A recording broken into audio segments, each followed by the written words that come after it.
It's time once again to slip into your camo, grab your bow, and join us out in the field for another episode of the Up North Journal, presented by PSE Archery. The Up North Journal crew is knocked and ready to rock for another exciting adventure. So let's step outside and hit the trail. This episode of the Up North Journal podcast is brought to you by PSE Archery, Carbon Express, Fourth Arrow Camera Arms, Wind Scent Hunting Sense, Killer Food Plots, Seeds, Supplements, and Attractants, Cabela's, Spot Shooters, Limb Walker Game Calls, Twisted Minds Bowstrings, Hunter's Blend Coffee, Antler Action, and Family Traditions Tree Stand. And don't forget you can catch us in syndication at 2 p.m. Eastern Time on goodtalkradio.com. Welcome back to another episode of the Up North Journal, everybody. Host Mike Adams sitting in the cabin as Danny is slurping his coffee. It tastes pretty good. Hunter's Blend. Hunter's Blend, that's right.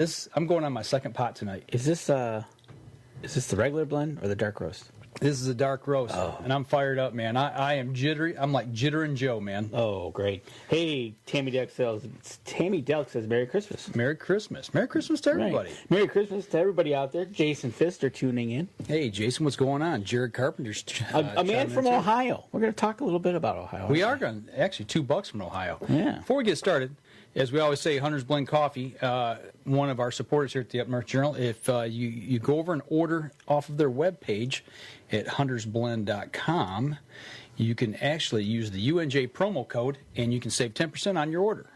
Absolutely. So, go out there, get some coffee delivered right to your doorstep. Yep. They got some cool new cups and all kinds of good stuff over there besides coffee. Right, exactly. They just don't have coffee. Can you tell I'm fired up tonight? Yeah, I can tell. That's good. Too much coffee. Were you fired up when you were at the gym?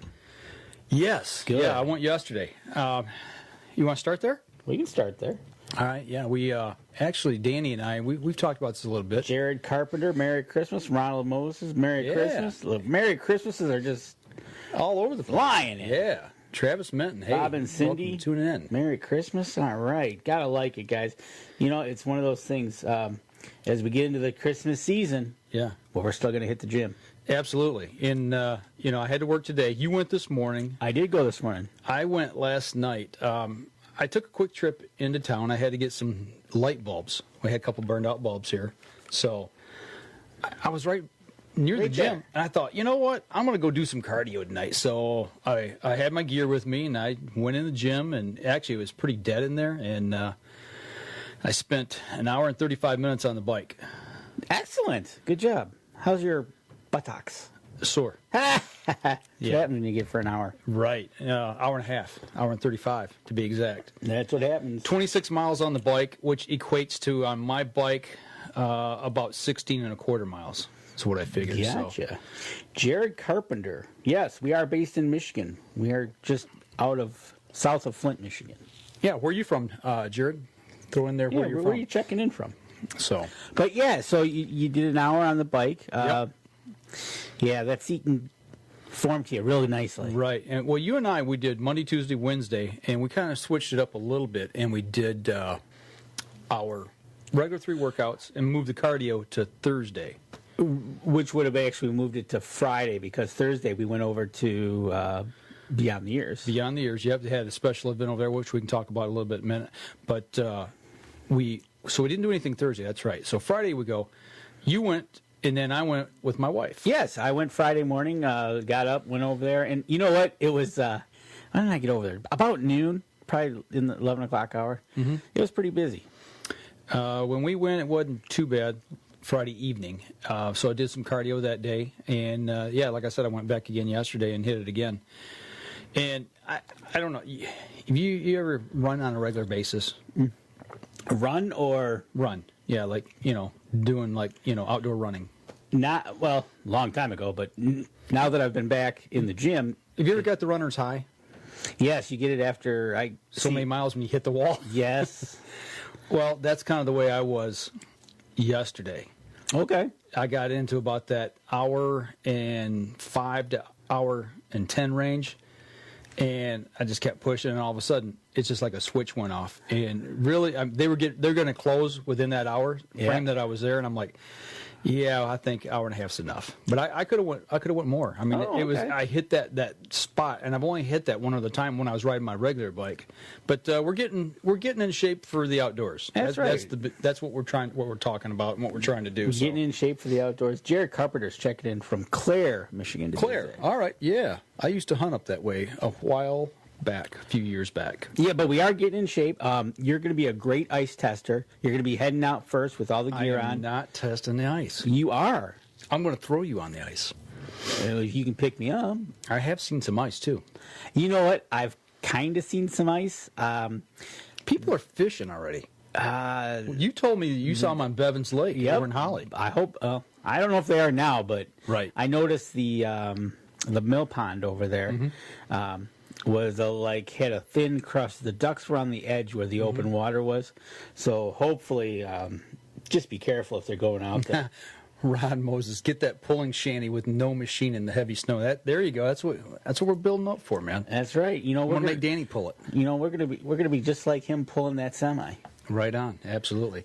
Hey, Matt Howard's joining in. You know, I think we're gonna have a lot of guys and gals in the cabin with us tonight because Christmas is 2 days away. It's the weekend. Everybody's off work, and they want to see you. Well, they also because they're probably tired from shopping. They finished up their shopping today because unless you got last minute things you need to do tomorrow. Right. You know, speaking of ice fishing, let's get this out of the way real quick. Probably can't see this too well, but it's not too bad there. Let me see. Let me drop this name banner here so everybody can hopefully see this. We'll do that. Ron Moses says they picked someone up on Pontiac Lake today. Oh, jeez. Stay off the ice until it gets good. BB's Bait, Pike Masters Classic. This is over at Spot Shooter Archery in Holly, Jim Beasley's shop over there that we frequent quite often. He's got a bait and tackle shop in there, and they're holding their Pike Master Classic. This contest is from first ice until March 1st. And it's going to cost you a $15 entry fee unless you go in before January. If you get there before January and get into this tournament, it's $10. Okay, so $10 before January 1st, $15 after. Yep. It's good for any pike in Michigan. In the state of Michigan. Yep. Caught in Michigan waters. Yep. You just got to go in, register, and get the rest of the rules on how you, if you catch one, how you turn it in.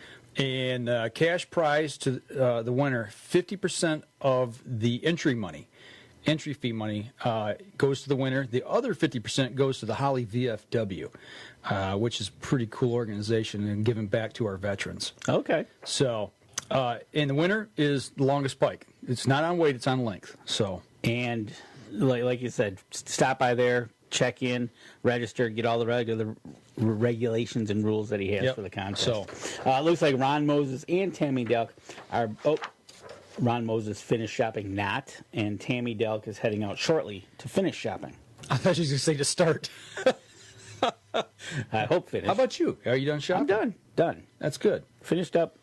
I think odds and ends were yesterday. I think I got to run done. out one more time. Yeah, I think we're done. As far as I know, we're done. But yeah, so we're ready for Christmas. Mm-hmm. But in the news, there's been some stories these last couple of weeks that have been flying around about big bucks being shot, poached. Right. So take your pick where you want to start. You know, we thought we'd talk a little bit about deer hunting. Well, some nice bucks out on the areas. I would rather start with the worst news and finish. Oh, start with the bad news first. Okay. Yeah. So, this is put the picture up here. This is an Ohio buck. And this buck was poached, and we got a little bit of the story here. So let me find the. This is a 26-point Coshocton County, Ohio buck that was poached, and in a nutshell, this thing was a 26-point buck, and it was shot November 7th by a guy named Junior Troyer, a local Amish man, and it scored 229 inches was the score of this buck. And long story, it's a great little story. Because that wasn't the person that was actually after it. Another person was after it. I think a lot of people were after this Well, buck. he was starting to get trail camera photos of it, right? Right. And like it says in the story, when somebody gets the buck you're kind of after, you kind of want to know the details. Right. So the story goes, he's trying to get details out of the taxidermist, and it was kind of really evading all the questions. And can I see it? Can I look it? Can I touch it? Right. Right. He's only seen photos of this thing, but it's just one of those things that it's disheartening. It is. You know what? Hang on one second while Yep. you I'll entertain the people. I've got Jim Beasley is watching. Jim, what's happening? Denny Steiner from Illinois. I have got a record issue going on. Yeah, with you this. do. So find out where we're at, and we'll pick it up where we have to. Right. It'll just be like repeat version for the people on Facebook. 96A. Okay. Ron Moses, sweet baby Jesus. Yeah, Yeah, no doubt about it. It's a tremendous buck, and like you said, the guy, this guy that had it on trail cam, Torrey Hardesty, had been hunting this deer for several years. And he had a lot of information on it. And he had a little group of friends that knew about this buck. It wasn't really wide known, this buck, and so they were kind of like, all right, let's. And then they heard that somebody got it, and he was just naturally asking questions. Yeah, well, so they find out the taxidermist that it's at, this guy that had been hunting this buck, and like you said, the taxidermist was evading letting him see it. He was worried about somebody stealing it, he said. Yes, at first it was, I didn't want you to steal the antlers. Mm-hmm. Then the next time was, I got to take my kids to the movies. Mm-hmm. And then the third time was no answer. Yeah, no answer. So kind of, put the old little question mark above the head and said, what's going on? So what this guy did, seeing how he knew the buck pretty well and had been hunting it, he actually called the Ohio DNR and got them involved in this, and they went over and took a look at the buck. Right. And they did some research on this and found out that it wasn't actually registered in this county. Then they started looking in the adjoining county. Wasn't registered there. Tuscarawas County. I can't pronounce it, but that's the next county over. But they didn't find that buck had been checked in there because Ohio has a mandatory deer check. Yeah. And then one buck rule too, right? Yeah. Then the game warden checked Holmes County, and sure enough, 26-pointer had been checked in. He said, realizing the buck could not have been shot in Holmes County, the game warden paid Mr. Troyer a visit, and this person totally denied any wrongdoing, but the game warden wasn't buying it. When you see a buck like the one you got up there on the picture, can you imagine seeing that on your camera? I'd have a heart attack. I'd have a stinking heart attack if I seen that thing come flying in. I mean, it's just incredible. Right, it is. And then, upon further investigation, pressing him for more information, the story is kind of actually it got even worse. It did, because the guy who went in, and it got even worse because this guy, even the gentleman who was after the buck, says that he's had like $700 in trail cameras stolen off this property this year alone. Right. So not only did he not get a chance at the deer, he's losing cameras. But the guy who shot the buck, after being questioned several times, said he admitted to shooting a 130-inch 8-pointer the morning of the 7th. He then went out to hunt that evening. But wait a minute. Ohio's a one-buck state, right? He went out hunting again, and he had this buck was nicknamed Hay Rake. He had Hay Rake walk by him, and he let greed set in on him, and he shot the buck. He decapitated both bucks, taking the body of the 8-pointer and the head of the 26-pointer as one buck and tagged it. The next morning, he returned and took the headless body of the 26-pointer and checked it in as a doe. In the meantime, he took the head of the 8-pointer and threw it in the ditch, which the law enforcement officer eventually recovered. And I have a really goofy question. Okay. But how do you take a body of a buck and claim it as a doe?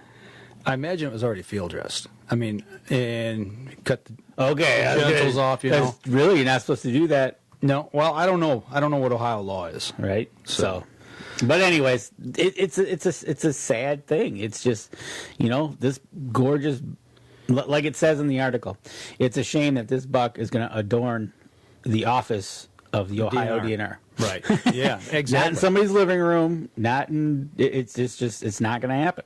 And they said that they aged it, and it was only 4.5-year-old. That was a 4.5-year-old. That was 4.5 years old. 4.5-year-old buck.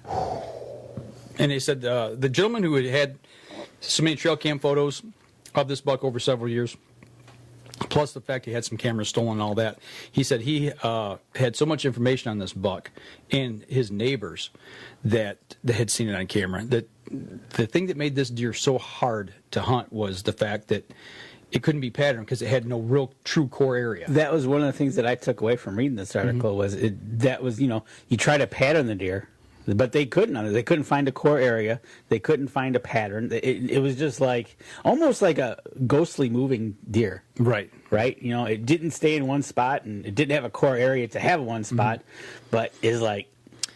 And also the guy that nicknamed this buck, that was doing the investigation on his part to try to find out who killed it, said that he actually had the buck at 40 yards a few days earlier on October 25th, and he said he needed to take 3 more steps to clear some brush for a clean shot. And the deer hit the trail where he had walked in and just turned and walked away. So Sniffed him out. Yep. I mean, that buck, I mean, if I had something like that walk in front of me, I don't know what I'd do, man. Well, as Denny Steiner puts it, that's some kind of special kind of stupid. Mm-hmm. Mm-hmm. And you're right, Bradley. Very sad. Very sad indeed. But I mean, look at the body on that thing. It's for a 4.5-year-old deer. Could you imagine putting another year on that? Another 2 years? Yeah, right. Before the decline starts to set in on the body of a deer. Simply incredible. It is incredible. Just and to get a kind of a broadside view of it is actually pretty amazing. Because some of these bucks you might just catch like a little bit or like a further away picture, right, or half of a rack or something like that. But this is like, hey, look at me. Yeah, it's like you knew where the camera was and just walked up and like, hey, take a look at this. Here, I'll turn to my good side because this is the only thing you're going to see. Now, okay, getting back to the guy who was hunting this thing the right way. If you had this on your trail camera, how many people would you let know about this buck? If I had that, it would be very limited to the amount. It depends on the situation. Like if you're hunting public land, yeah, I'd be worried about that. Right. Because you'll have people following you to and from your home to your local hunting spot. Private land, where I'm at, I know most of the people that I'm going to show aren't going to show up there. Right. So I would have no problems doing that. But I'd be definitely public land. Yeah. So you wouldn't bring a trail cam photo in and tell her, bring it on the show here and tell everybody what you're hunting, show everybody. Right, exactly, and kind of give them a map and here, want me to draw the outline. But man, it's sad, but man, what a majestic animal just to be caught on camera. You already shot a 130-inch 8-point, and then you just kind of discard the head. And try to fudge the system to turn this thing in. I don't know. I don't get it. Some people just don't play by the rules.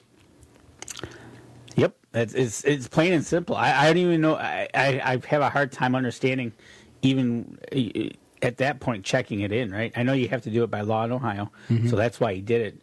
But was he looking for the heroism afterwards? Because eventually something's gonna. Well, didn't the story say that they didn't want the guy didn't? Well, he didn't. The taxidermist told the guy looking for the information on it. He said that the gentleman who shot didn't want it scored, didn't want any publicity. Right. It was just not it. And the guy's like, "What? A buck like this? Yeah. Like this isn't a lifetime buck. No, not at all. Right? What did he say? It scored 229 inches? 229. I mean, that's that's going on the cover of a magazine somewhere. And you're right. If you'd have taken it legally. And you're right, Jared. When it gets to the greedy point, they don't care. But I don't know. It's one of those things that there's going to be so much out there about this buck. It's not like I don't know. I have a hard time that whatever if he didn't get caught, would he ever get caught? Right. I don't know. We'll never know, but it's going to be in the Ohio DNR office somewhere. Getting back to the guy who had the trail cam photo of it and was doing the digging on it, have you ever had a buck that just drove you nuts, that you were hunting, that you knew was there, knew it was in the area, that you stayed after? Have you ever had that happen? And not per se.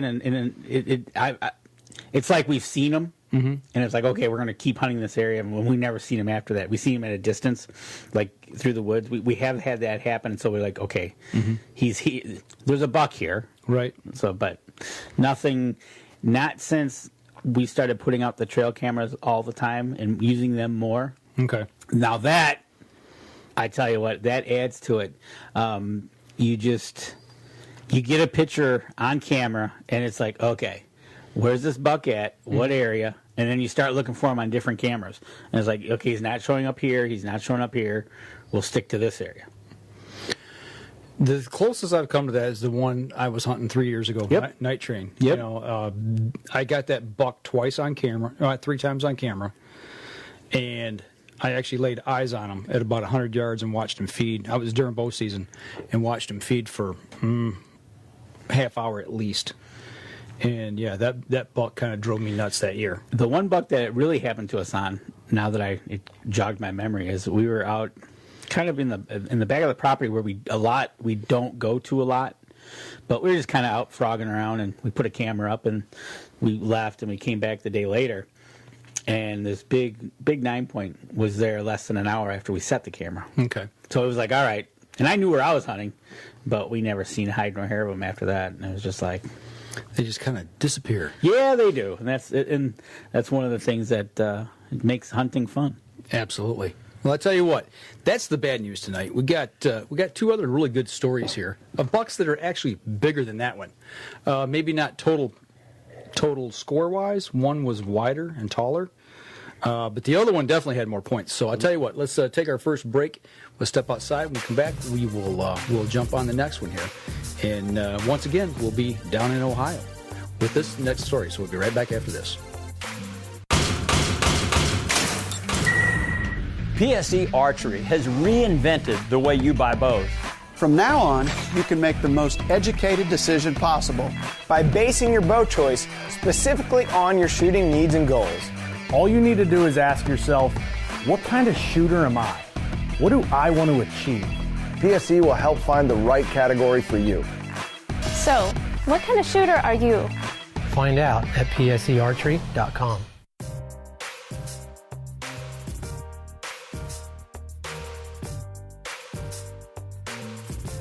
Welcome back to the second segment of the show, and we're talking about a little bit about big bucks. I cannot lie. You're right. You cannot lie. We're talking big bucks tonight. Man. We're getting towards the end of the season here in Michigan. The stories are starting to come out. Yeah, they are. They're. Which one are you showing next? Well, this is the other one out of Ohio, and I don't have a ton of information on this buck. This buck actually was talked about on the forum that you and I belong to, the Michigan Deer Hunters Let 'Em Go, Let 'Em Grow forum. And this buck is called the Yoder buck out of Ohio. Right, and I tell you what, you want to talk about a flat looking wide rack. Yeah, 34 inches inside spread, Belmont County, Ohio. And the person who posted said he got it off the Deer Hunters page, Ohio Deer Hunters page. And the caption says on our forum that we belong to, it says, "Who doesn't believe the Rompola buck is real now?" And that's where this whole thread started really going after this.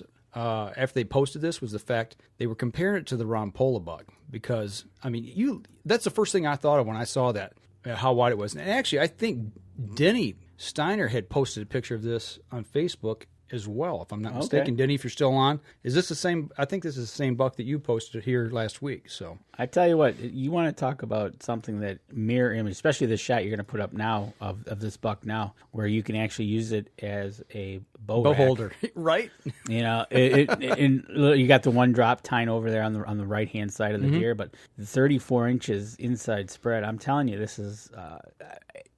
I would be amazed to watch this walk through the woods. Right. I'm trying to read that. I think that says 182 7/8. Okay. My eyes fail me. I can't read the screen here. But Belmont County shot on the 9th of November this year in Belmont County, Ohio. But what a tremendous buck.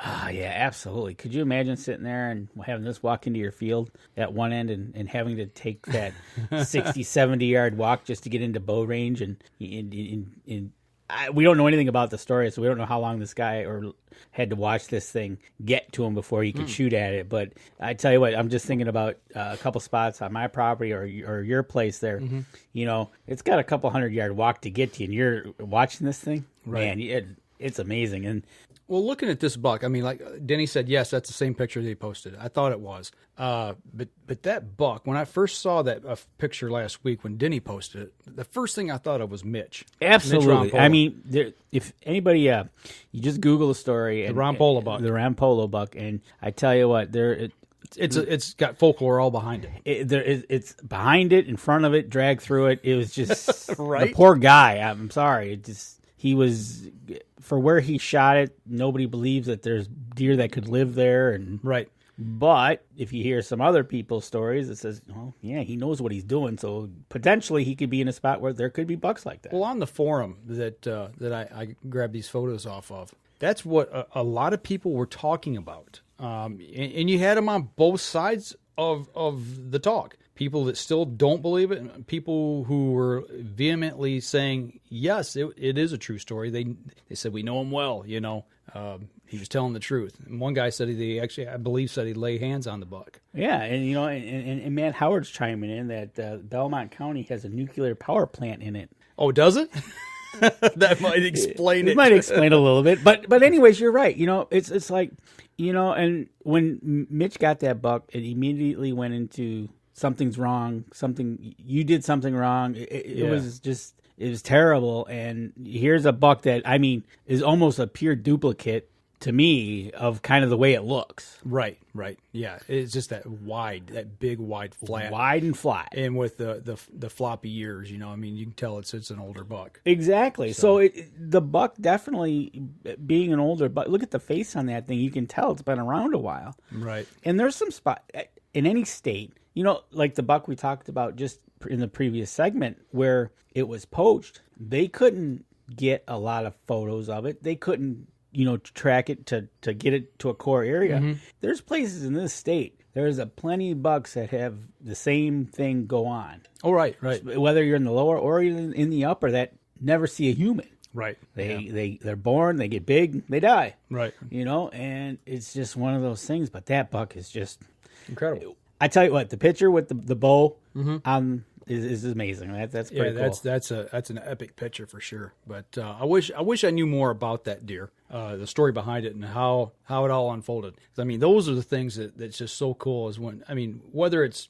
you know, your first deer or whether it's, you know, the biggest deer you've ever shot or your kid's deer, the stories, you know, that's the part that just is so intriguing and captivating. And when they're good stories, absolutely, and it's something you see once in a while, and they're starting to come out now as we get through all the seasons, through all the different states, these different types of bucks coming out. And it's one thing's kind of cool about the whitetail deer itself, and it's just how different racks can be. Right. How different does can be. It's just, you know, it's just not your, you know, you have your typical 8-point, but like this, one's flat, one's just got mass. Right. You know, and we haven't gotten to the third story yet. No. You know, and so it's like, it's a cool factor. Not two deer are really alike. No, not at all. You know, it just, I definitely would like to try to shoot one.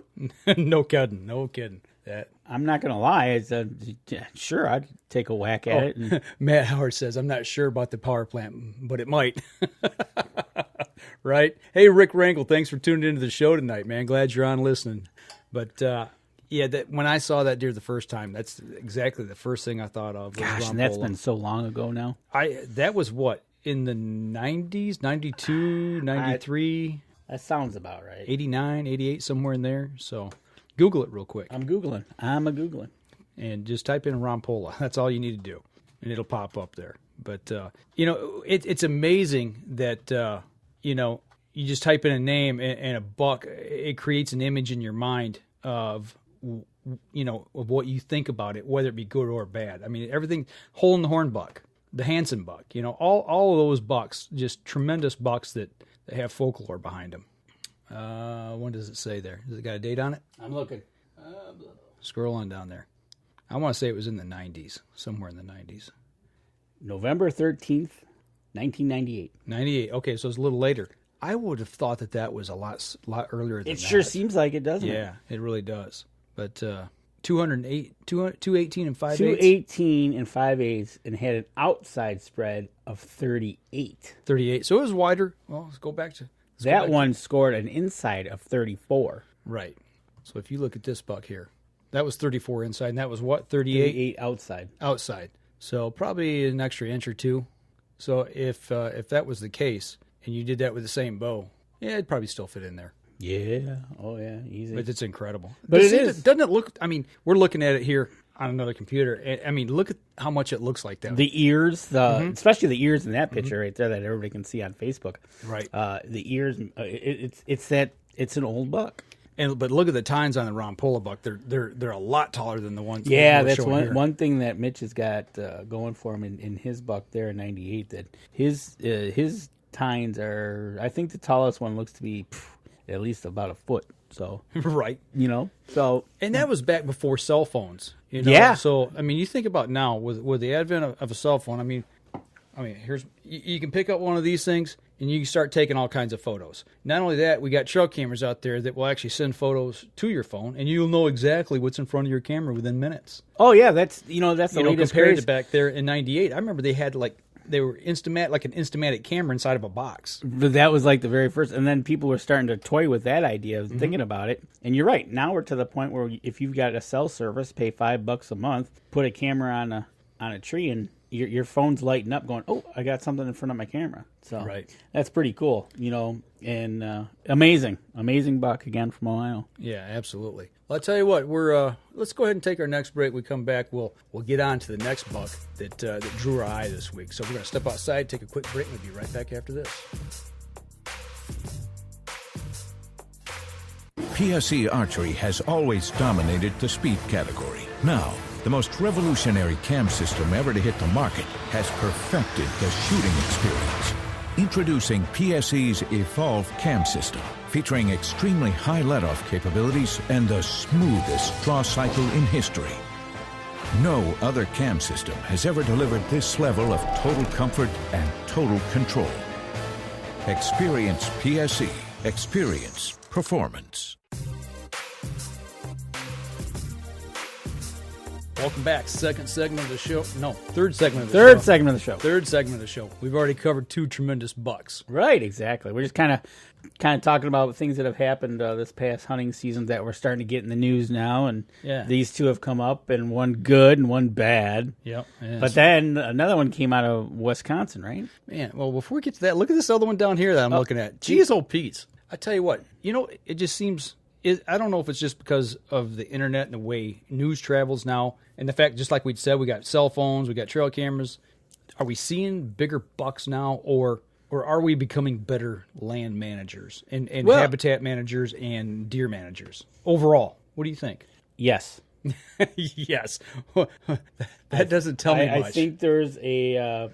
think there's a certain percentage of people now starting to take the deer by the horns, looking at the health. Looking at the health, and starting to work on their land, or actually starting to look into the public land sector too as well. Getting out there and right. Definitely have to do a little bit more cleanup on our public lands. There's some garbage out there that needs to be taken care of, obviously. But I think with the internet, instead of waiting 3 to 6 to 8 months for the next magazine to come out where you read the story, right? It's almost instantaneous. Within a day of they releasing the article, it gets floated around and away it goes. Well, speaking of that, I mean, talking about magazines, back when you took your hunt with Greg Miller and Pat Reeves and Pat Durkin, yep. When that you entered in a magazine contest, right? Yep, and won that hunt. And won that hunt, and then that was that how you got your information back then? Was the magazine, yeah. Deer hunting was. Matter of fact, I think it's right over there if you want to grab. Right, exactly, and it just go get it real quick. We got to show the people here real quick. All right, hold Come on.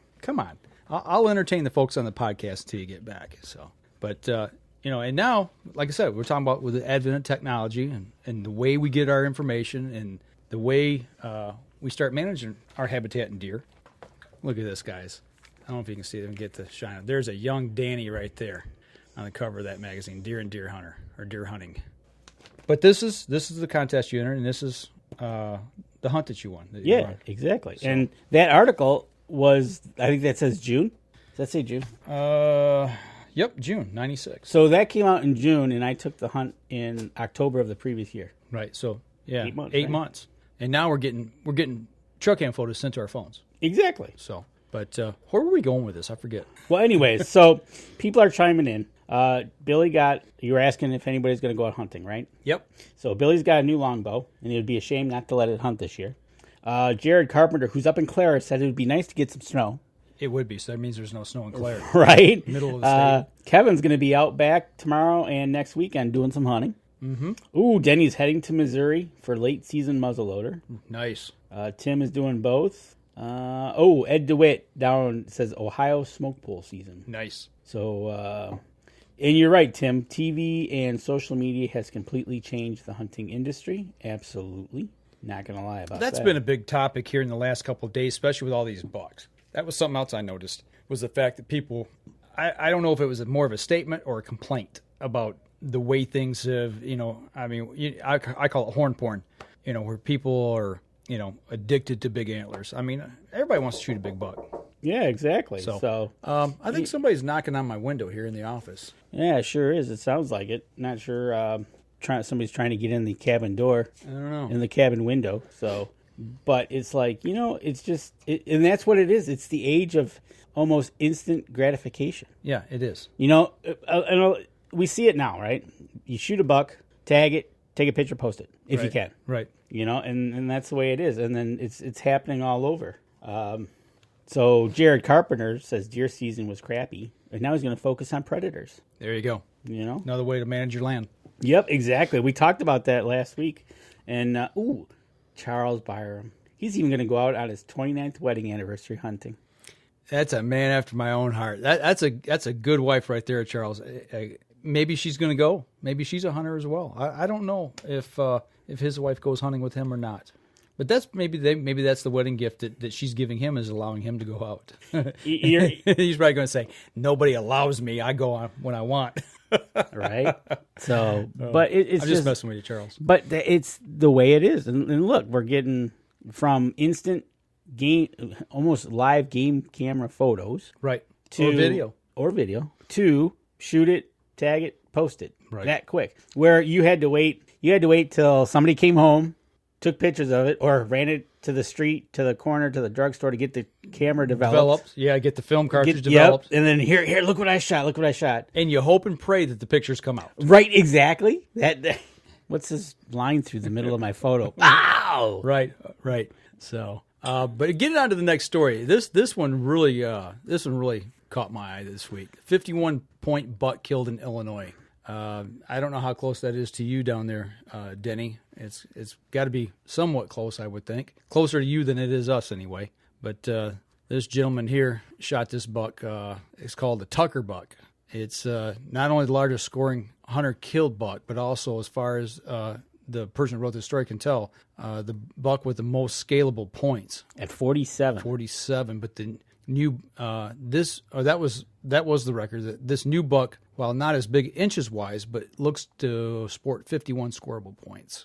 It was killed in Illinois, maybe a new world record for the most scorable points.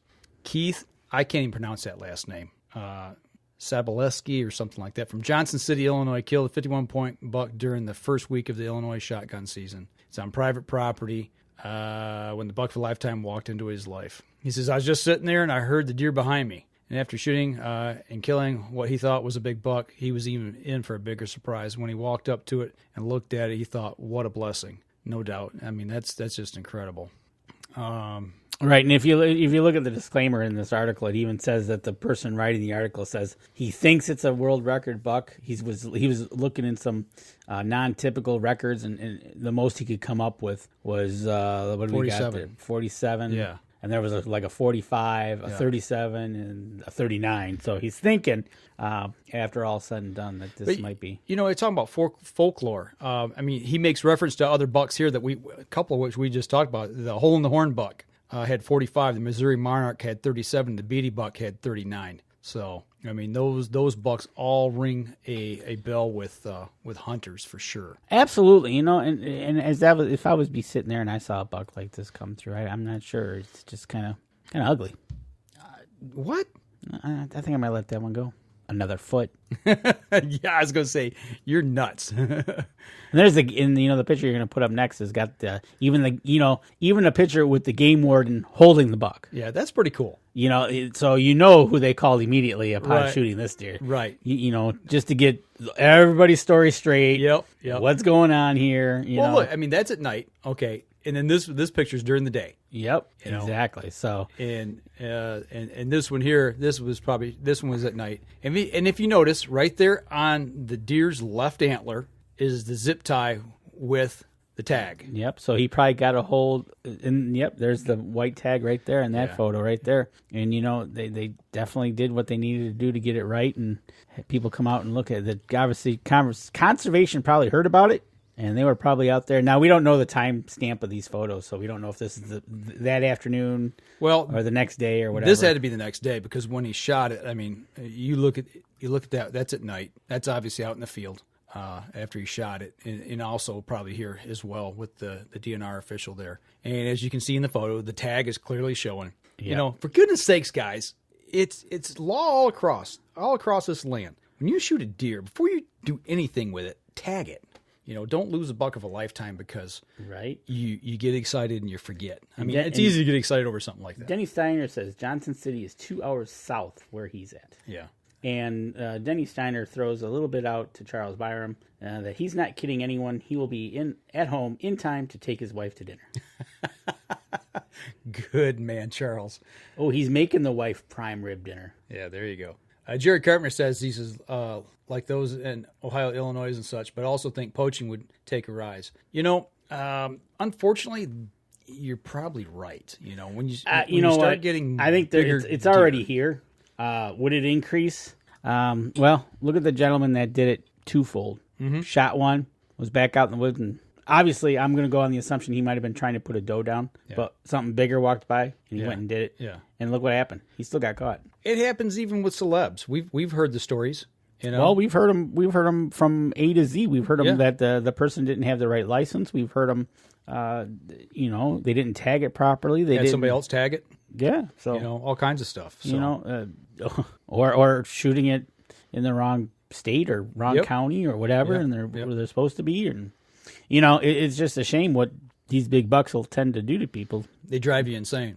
They do, and it's one of those things that you've seen the Milo Hansen buck out there, and you see these big bucks that are out there. You see them all the time when we see them at Bass Pro, or you see them at the hammer buck. The hammer buck, 223 inches. That was 2015. Yeah, biggest whitetail taken in North America. Right, exactly. Mark Hammer. Yeah, right next to a highway. Yep. So again, it goes back to what I talked about in the first segment about where these deer can be. They can be anywhere. Anywhere, yep. Anywhere, and it just takes the one to maybe live a little bit longer, have the good genetics, have the good food source. Mm-hmm. Hammer shot his buck. It had a cornstalk in its antler, right?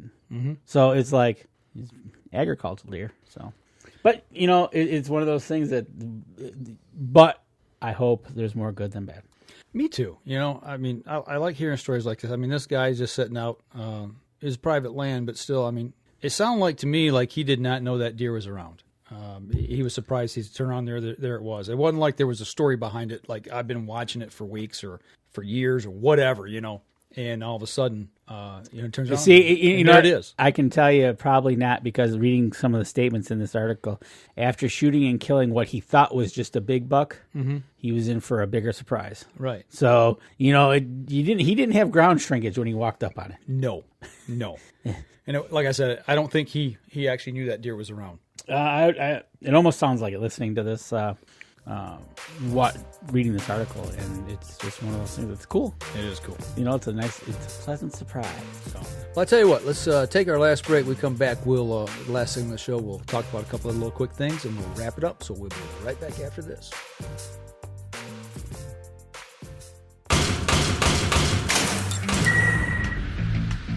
Acceleration is part of PSE's DNA. PSE pioneered the speed movement.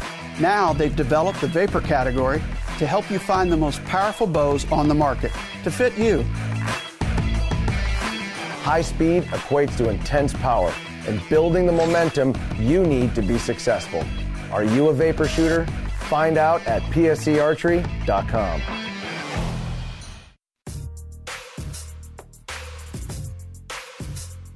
Welcome back.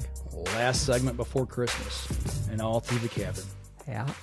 Danny was stirring. No, it's the calm before the Christmas storm, man. Christmas dinner is tomorrow afternoon. Ready to rock it and have a little prime rib dinner and call it a day. Do you guys celebrate, like, for your family, her family, do you have, like, two different gatherings, one on Christmas Eve and one on Christmas Day? We used to do, yes. Okay. We used to do her side Christmas Eve and then our side Christmas Day. But it's just kind of right now, we just do the two dinners. One is we bring her mother over on Christmas Eve, and then Christmas Day now is just kind of laid back, open some gifts, and hang out. That's cool. Make a little. Actually, we get a little breakfast. I don't know what you call them, a breakfast thing we throw in the oven, and as that's cooking, we're opening gifts and get breakfast served. That's something we've kind of started doing as the kids got a little older here at our house, is having breakfast. Then they tear into them because, I mean, heck, my youngest now is 17. So right, exactly, and that's the thing. You know, it's not like it was when they were 7. Right, and you're starting to get into that where you're going to start having different families, and families are growing. You've got 2 grandkids now, and it's just wait a couple years when all of them are in full swing, and you've got 25 kids here and 25 people in your house that is just it's going to happen. Not in a couple years, it ain't. Well, it better not. In a few years, whatever the few might be, you'll see. Oh, hey, your brother's on, Terry. Hey, Terry, type in real quick about the funniest Christmas story with Danny as a kid growing up. Yeah, Let us all know. I'm going to get some scoop on you right now. Nah, I don't know if there's any. So I remember. I talked to my daughter. We're going to try something, hopefully tomorrow night. If all goes well, we're going to try to start a new tradition. All right, cool. We're going to have a bonfire in the backyard tomorrow night. Not tomorrow. I take it, not tomorrow night. Christmas Eve? Or Christmas night? Christmas night, yes. Ah, okay. Yeah. That's fine. Yeah, just kind of hang out, have a little campfire going. Not a bonfire, but a campfire.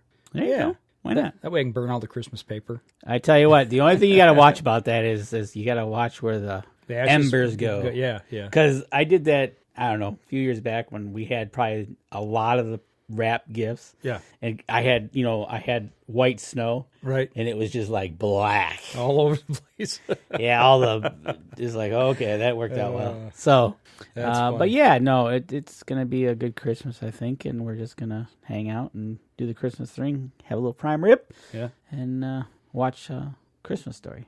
Is that your favorite Christmas movie? It's a good question. We kind of digressed here, folks. Well, yeah, because it's kind of the end of. But the big guy's coming. He's got reindeer, right? So we're still talking about deer. So, but it is what it is, and it's always good to be just with family. I was watching National Lampoon's Christmas Vacation. I've seen it twice now in the last week, and I love that movie. I got my Christmas moose mug. I'm happy. You got the eggnog mug. Yeah, nice. Yeah, I got it. So. But yeah, it's Christmas is here, folks. So hopefully everybody gets some nice outdoor gifts for Christmas from your family or friends or whoever. Denny thinks I tried to shoot my eye out.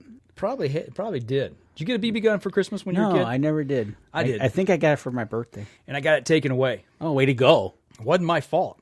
Sure. Okay, we'll digress a little bit here more talking about this story. So my cousin and I, this is when we used to go to Alabama for Christmas, down to my grandparents. And on my mom's side of the family, we had Christmas on Christmas Eve at my great-grandparents' house. Okay. I was, 7, 8, 9 years old, somewhere around there. And my cousin and I both got Daisy pump BB guns. Okay. And actually, I still got it. It doesn't work now, but I still have it. And I don't know if it was the day after Christmas or 2 days after. We were still down south when we went out behind his house down to the creek. And we're down there, just shooting into the water in the creek, just being kids.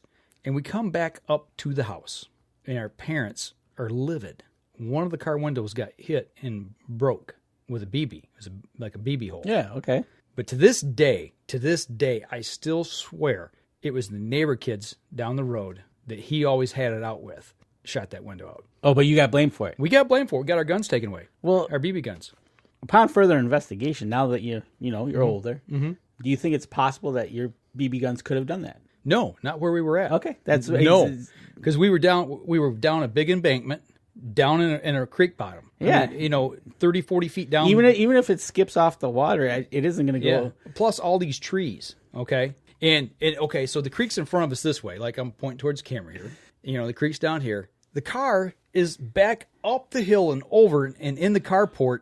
You had your own version of the Kennedy BB. Exactly. The magical bullet. Yeah, the magic BB. It bounced off the water, took a hard bounce off a tree, bounced over your head, back. Yeah. How far was the creek from the house? Oh, it was probably 300-400 yards. Oh, I'm sure with a BB and probably back then with the... It was spring-loaded. It wasn't like a pump. I mean, it was a pump action, but right. it was a spring. Yeah, exactly. Yeah. And I'm sure I'm sure that probably was your BB. Yeah. But you got blamed for it, and it got taken away. Both of us got our BB guns taken away, and I didn't get mine back till we came back to Michigan. Dude, I was ticked. So yeah, that's my Christmas story. Matt Howard says a second shooter. There was, and it wasn't my cousin. Actually, it was a third shooter. It's funny though, because back then, right? You're young, you're a kid. You're like, what? Now that you're older and you really know, it's like, there's no way there's chance no in way water that it ever could have, a BB could have, no. A snowball's chance in Hades. Right. It could have, there's no way. Next time down there, drag your dad down there and say, Dad, we're going to relive a moment, and you tell me how this worked. He actually still lives down there. All right, he moved back down to the family farm. So well, that's what I mean. Take him down there and says, I was shooting, and God knows how many years later it is, but. Well, about 46, 45. 46 years later, you can redeem yourself. Yeah, I don't think I'm still in trouble, though. But yeah, I couldn't use my BB gun for the rest of Christmas vacation. And that was probably the first day. Well, I got it for Christmas. That would have been Christmas Eve. We got those because we always celebrated it on that side of the family on Christmas Eve, and it had to be like the day after Christmas because Christmas Day we always spent at my grandfather and grandmother Adam's house. And you didn't get it. No, I know. It went in the trunk of the car, and that was it. Yeah, I hear you. I was ticked. I'm still chapped about it. I don't blame you now that now you know about it. It's like, what absolutely. Yeah. So that was my Christmas present gone awry. So now I have this story. When Buck Snort is old enough, I can sit him down and tell him how Grandpa was framed. That's right. Christmas. Right. That's why he doesn't like Christmas like normal people. That's right. That's why you're not getting a BB gun for Christmas. Oh, it happens. Oh man, you're gonna get a cup of coffee. Yeah, right. So, but other than that, I don't think we're gonna have any ice per se around here anytime soon. So we're not gonna be doing that. Nope. Maybe in January we can get out and do some bunny hunting or something. I started looking at the forecast here in our area for the next 2 weeks, and I think we got 3 or 4 days where it's going to be below freezing for more than 24 hours. I did catch wind. I think Erica made mention that they're thinking a polar vortex is coming in January. That's what I heard that on the news too. I'll believe it when I see it though. I don't put any stock into that until it actually hits. So we'll see. Terry and my brother still has his BB gun and still uses it today. Okay. That's a single shot. Okay. Single pump Daisy, and I don't remember because mine's a Daisy 880. Okay. And his was a Daisy, and I don't remember it. I'll have to dig mine out and get it maybe next week. I'll bring it on the show. We'll see that. Let's get the gun that committed the crime. Right now, if you pump that thing in and pull the trigger on it, the BB just kind of rolls out the end of the barrel. Oh, the springs. Springs wore out. Yeah. So, but see, what's the coolest gift you ever got for Christmas as a kid? Ooh. Mine was not the BB gun. Could have been my train, I guess. Okay. I got a bike when I was 5. I remember my bike, though. I remember that. My red bike. I remember that. Yeah. The train was cool. It depends on what age you want to... What age are we talking about? Because as I got older, when I got a stereo, that was like... Right. That was like... Woo! Right. Well, when we would always go down south, I was 5 years old. And I remember this little tiny box, about yay big, and my parents, handed presents out, and I opened that up, and it was a letter. And I'm like, "You cheap, rotten, no good." But at the very end, it said, "Your big Christmas gifts at home. We couldn't bring it down in the trunk of the car." Oh, yeah, to be a little obvious. And we got you a bike. So okay, yeah, all right. They're just cool. Yeah. And I was like, I thought I got gypped. See, now what I know now, cool. I would have put that into get you a button shirt with a pocket. Mm-hmm. Put it inside. Put it in and let you open up clothes. Right. Right. So. No, man, Christmas is good. You know, it's a good time of the year. It's, good to be thankful for everything. It's not going to be a white Christmas. So, well, according to the weather guy, how technical you want to get about a white Christmas. He says there could be snow flurries, so you want to call that a white Christmas? Go for it. Right. So, but, yeah, nope. Big man is due tomorrow. And even though the government shut down, NORAD is still up and running. That's a good thing. That's right, because I'm going to be waiting for that guy. Well, you got, as I say, you got the roof cleared off, but yeah, the roof's cleared off. We have no snow, so. Ooh, look at that. Denny Steiner, a York fiberglass bow. Oh, nice. Still has it. I wish I still had my bow from when I was, my first bow that I had, bear whitetail, too. Oh, yeah. Yeah. It had actual cables. Yeah, had the cables go to the pulleys. Yeah. My brother had a bear whitetail. I think everybody that bow hunts had a bear whitetail. There wasn't many bows out on the market. Them and Daisy BB guns. That's the two things that I think every boy had at some point. We can talk about next week on the next week's show. But we're running up on time. Yeah, that's a perfect segue into next week. We'll do a segment on that about the article that came out, the announcement that came out from Parker. Yeah, that's about right. Ceasing operations and the saturation of the market. And like you said, back in the 80s, there wasn't many to choose from. Right. Before we go tonight, though, I do want to, Danny and I, we alluded to at the very beginning of the show that we actually, Thursday, we went over to a shop over here in Oxford, Michigan, Beyond the Ears. A good friend of ours works over there. And Dan Yass from PSC was actually up in Michigan. We went over to see him over there. But they had a big event going on over there. They had a really good event. Actually, I didn't know this, but Chris said there was over 200 people there. Yeah, I saw his pictures, but Backcountry Hunters and Anglers had like a meet and greet there. And Lan Tawney, who I believe is the founder of that group. He's the vice president. Vice president? Yeah. Okay. He was over from, I think he lives out west. Yes. From the story he gave, I take it. But, a lot of good guys over there. Got to see Brian Anderson from G5. Brian Anderson was there. Rob was there. Got to see Rocky. I haven't seen him in a while. Rocky was there. Adam Kemmer. Yep, Adam Kemmer is there. Yeah. More to come with him. Yep. But it was a good night. And it was only on a Thursday night for a couple hours, which was kind of cool. Mm-hmm. How's that drive home? The drive home stunk. Yes, it did. You want to talk about fog. Well, the way I came back home was right through the state game area.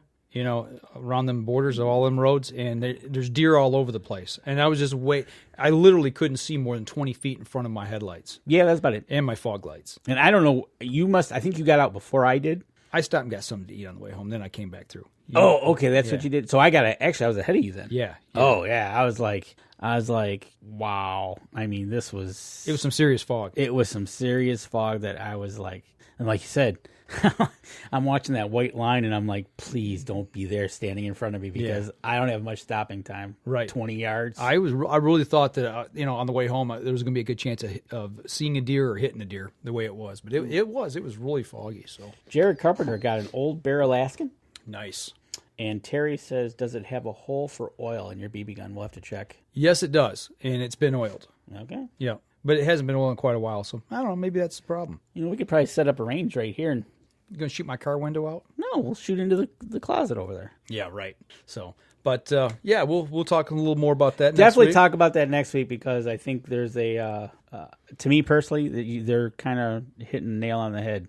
Kind of scared what they just went and did and said, "Whoop, that's it. Yep, no more." So, yep. And we're talking about archery. We're going to be at ATA coming up in about 2.5 weeks. 2.5 weeks, ATA. We'll be down in Louisville, Kentucky. So yes, we'll be bringing reports from Louisville on the new gear that we see and people we get to talk to. So we're looking forward to that. Yep. Going to see the guys from Hunter's Blend down there. Hunter's Blend. We'll see the guys from PSE there. Absolutely. So we'll see the guy. We'll see Stan. Stanislawski. Eric Springer. Thank you. I wasn't going to say the other one. From Stan's Releases. Thank you. Yep, and Copper John. So we'll go down. We'll go see them. Looking forward to seeing some people that we only get to see some of them once a year. Once a year, really. Yeah. It's that's about it, And unfortunately, Dan we do most of our work with up here lives close enough that we see him multiple times a year. Yep, absolutely. So, well, I'll tell you what, that's going to do it for us on the podcast this week, folks. Stay tuned next week. We'll see you next week with the last show of the year. Absolutely. Until then, have a good Merry Christmas. And don't forget, you can catch us in syndication at 2 p.m. Eastern Time on goodtalkradio.com. This episode was brought to you by PSE Archery, Carbon Express, Fourth Arrow Camera Arms, Wind Scent Hunting Scents, Killer Food Plots, Seeds, Supplements, and Attractants, Cabela's, Spot Shooters, Limb Walker Game Calls, Twisted Minds Bowstrings, Hunter's Blend Coffee, Antler Action, and Family Traditions Tree Stands. Thanks for listening, and join us again here next week. Until then, remember, as we always like to say, if you're out on the water or in the woods, shoot straight and be safe until next week on the Up North Journal.